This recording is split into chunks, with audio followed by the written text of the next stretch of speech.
Now you might have noticed that over here in the layers panel, this layer's got a lot of checkerboard on it. Now that's because there's nothing there. We're seeing the entire image because this one's below it. If we turn this eyeball off, you see what we got. Just this checkerboard. Now how can we get rid of that checkerboard and just keep this image? Well, I could just do that and bring up the trim dialog box and change it to transparent pixels. But I'm going to hit cancel because you don't know that shortcut and you don't know where that is.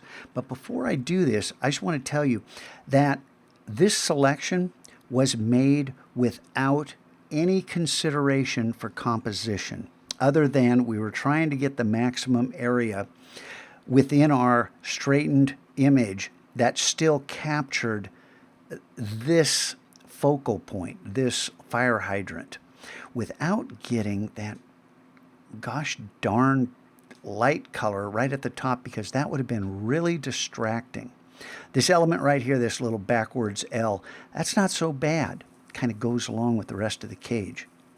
But that would have been bad.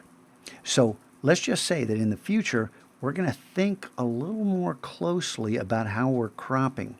And the rule of thirds is kind of where we begin. There's lots of other ways to generate a crop intelligently, to select what you want in your image. But for now, we just want to come up to Image, Trim. And you notice my shortcut. And if you know how to make shortcuts, ooh, you know how to make that shortcut, because I use trim all the time. And so will you. Transparent pixels, because that's what these things are. Click OK. Boom, it's gone. Now this doesn't work if you didn't turn that bottom layer off. Scotch, I'm not getting that transparent. Nothing's happening. Well, you got to turn that off. And then what's underneath this right here? We don't want that. So wouldn't it be nice if you could just make that go away? Whoa. And I didn't delete the top layer. I made the top layer merge. I'm going to hit Command Z to undo. Notice this is called layer 1. This is called layer 0. Okay? Now, I could click on this and hit delete. And that'd go away. I make Command Z.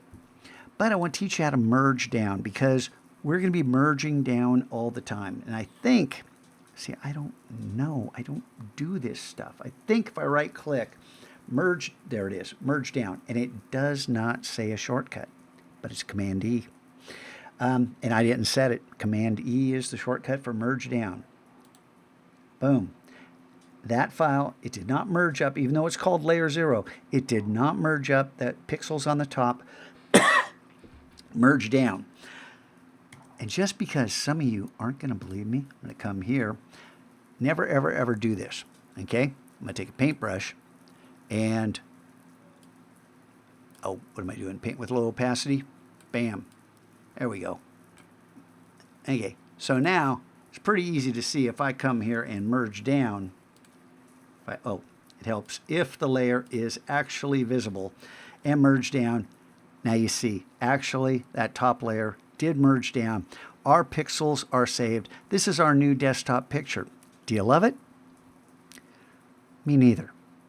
We need to improve this, enhance this, without blowing it out, without destroying the integrity of the image, but make it far more interesting.